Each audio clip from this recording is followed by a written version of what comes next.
This is George Dionne for KNAC.com, and I'm here with Dallas Toler-Wade. He's the guitarist, vocalist, and founder of Narcotic Wasteland.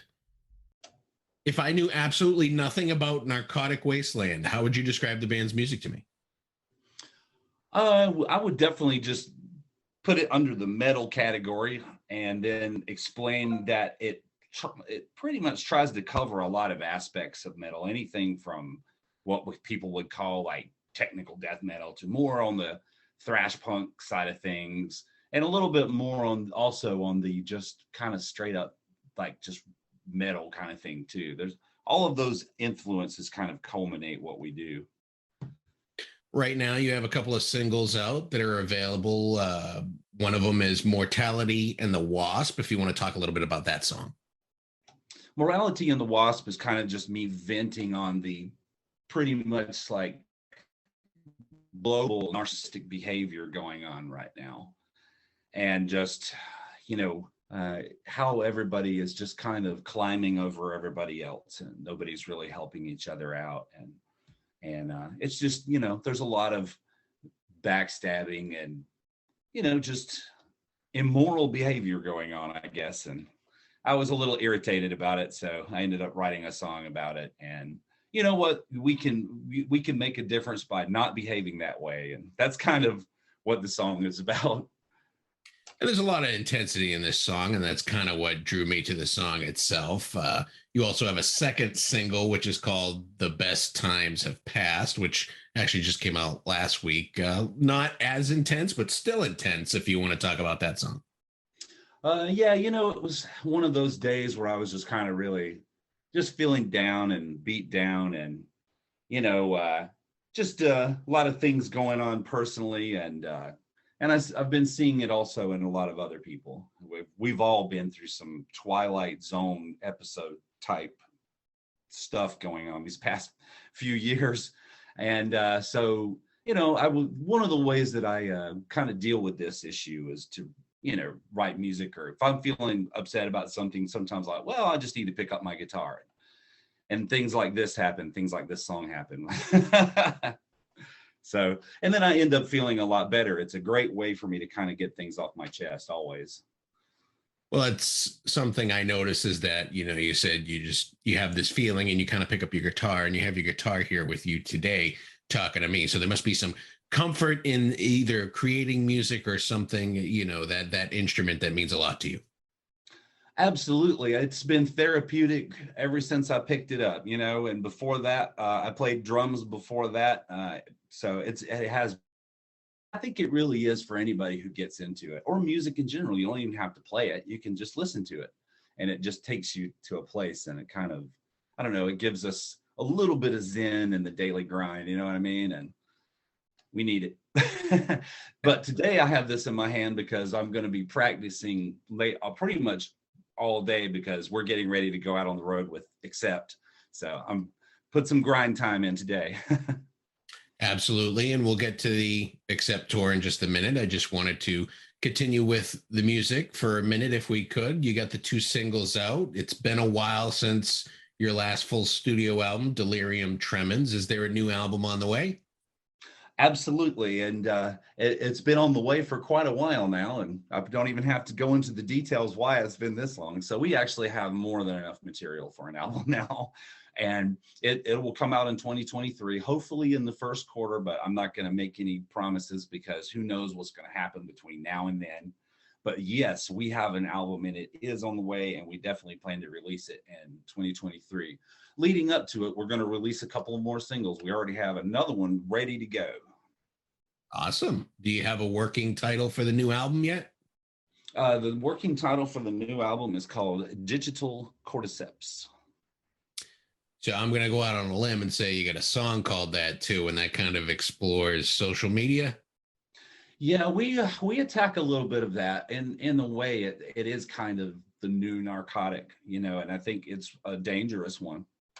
And I think a lot of people put too much faith in it, and and it's almost like a status thing. It's like, well, you're nobody unless you've got blah blah blah likes. It's like, come on, man.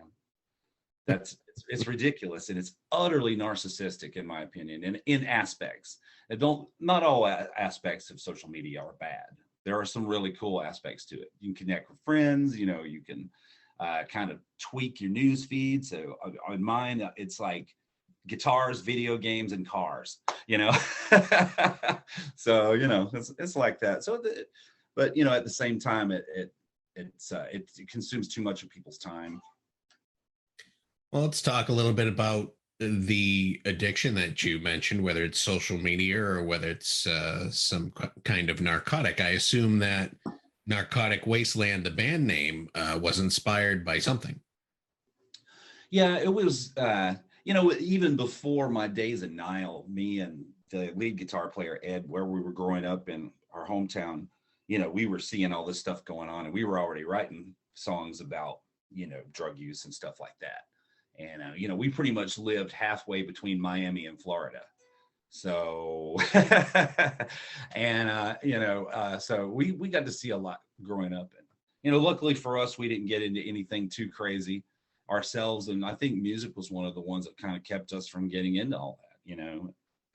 But yeah, so that's where it kind of started, even though our subjects range from anything from serial killers to you know, big pharma to there's a song on the debut album called Alcoholic Religious Fanatics. So I'm kind of like, you know, poking at the hypocrisy that's there.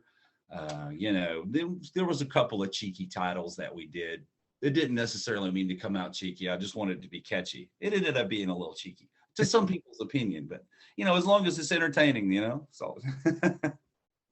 They got this tour coming up with Accept. It starts on September 29th. It runs through October 29th.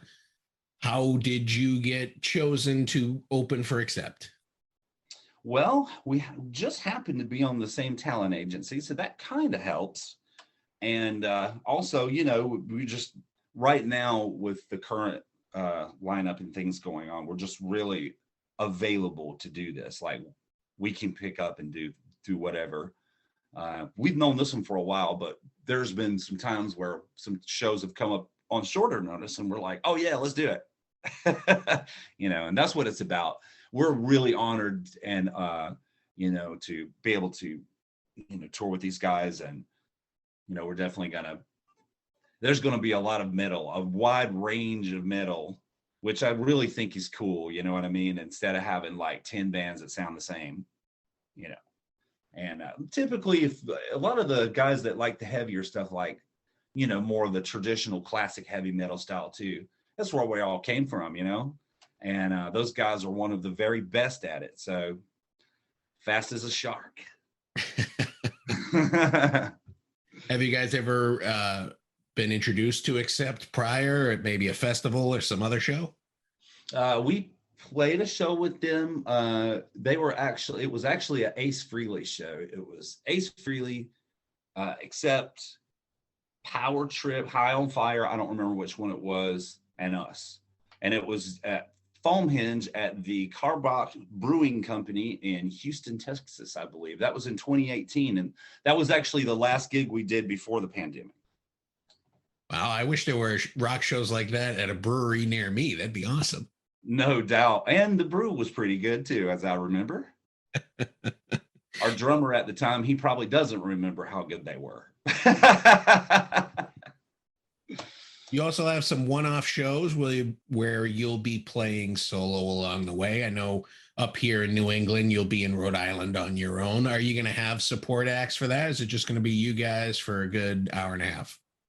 I'm pretty sure there'll be at least one or two local bands, and looking forward to checking them out too.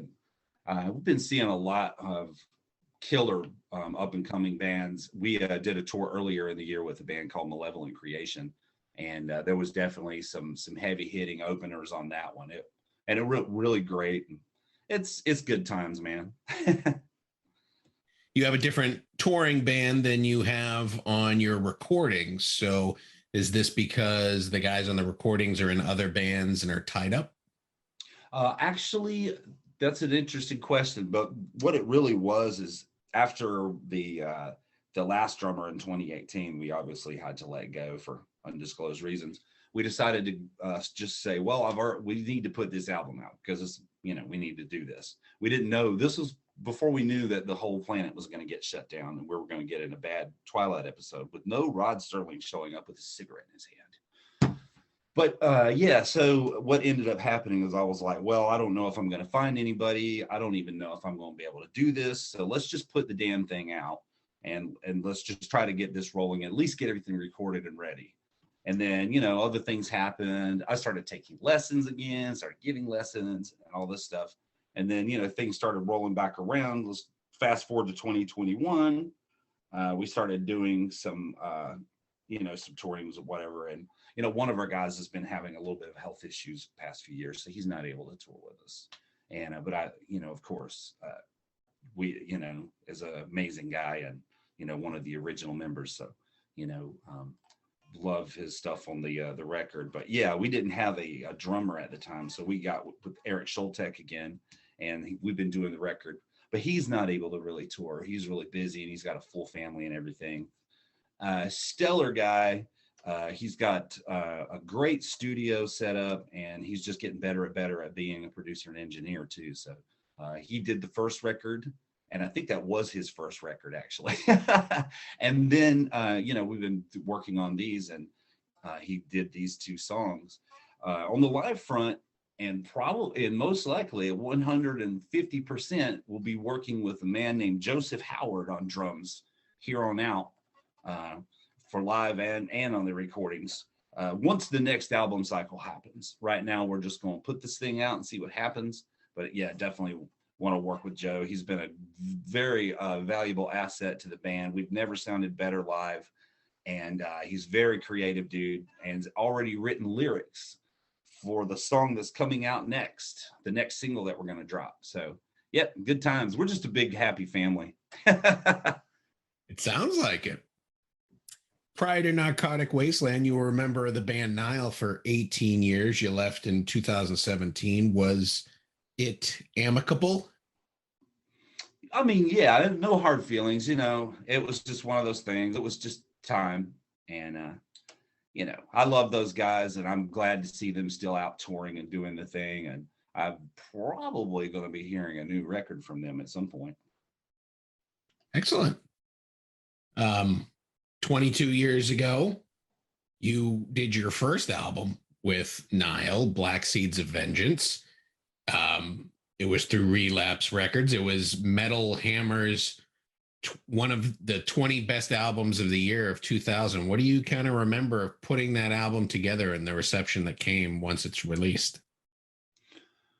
Yeah, putting that album together had its challenges just to the fact that, we were really pushing some speed boundaries. And this, for us at least, was really new.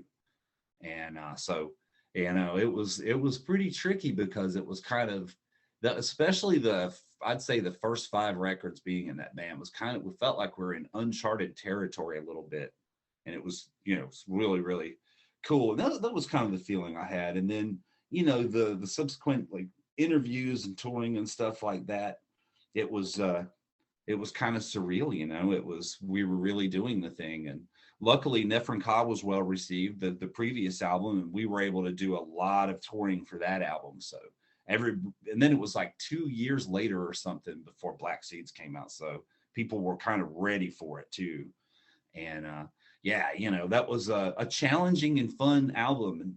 But I love going in the studio. I mean, every time you go in, I've been going into studios since I was like 13 years old. And there's always something new to learn, even no matter how much experience you have. There's always something new new thing that you learn, about yourself, about your playing or about recording or anything. So, yeah. You played the 2007 version of Ozfest, which was the quote unquote free Ozfest. Was that kind of a disaster with it being free?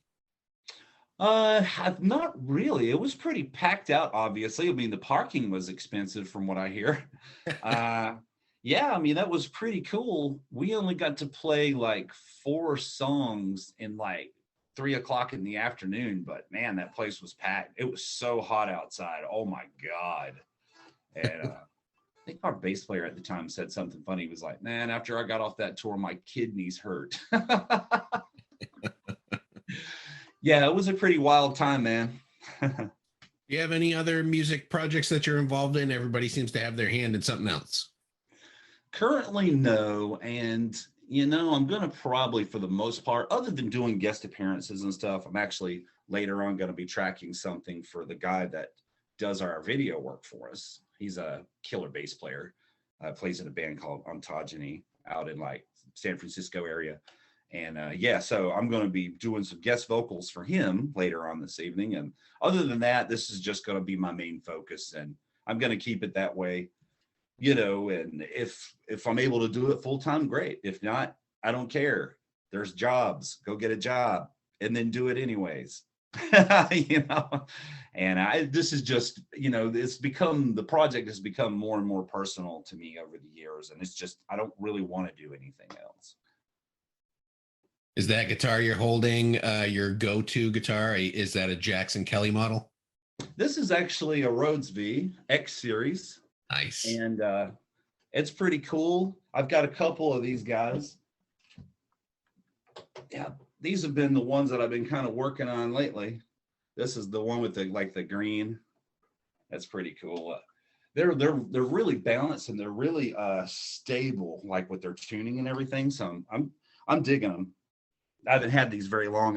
I've started playing Jackson about 2.5 years ago. I picked up a JS32 Army Drab King V in a pawn shop for like really cheap. And it's absolutely amazing guitar. And now I have 5 of them. See how that goes?